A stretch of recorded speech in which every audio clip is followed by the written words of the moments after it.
তোমাকে একদিন মানা করেছি মেয়ের গায়ে হাত দেবে না। একটা মাত্র মেয়ে যা বায়না করবে তাই দেবে, যা বায়না করবে তাই শুনতে হবে। শোনো 100 বার শুনতে হবে। আরে কি বায়না করেছো শোনো? কি বায়না করেছো মা?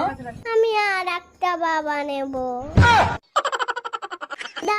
দাও না আর একটা বাবা এনে দাও না। কি হলো? মেয়ের বায়না মেয়েটা দাও না নতুন বাবা এনে দাও না। নিত্য নতুন কমেডি দেখতে হলে চ্যানেলটি সাবস্ক্রাইব করুন।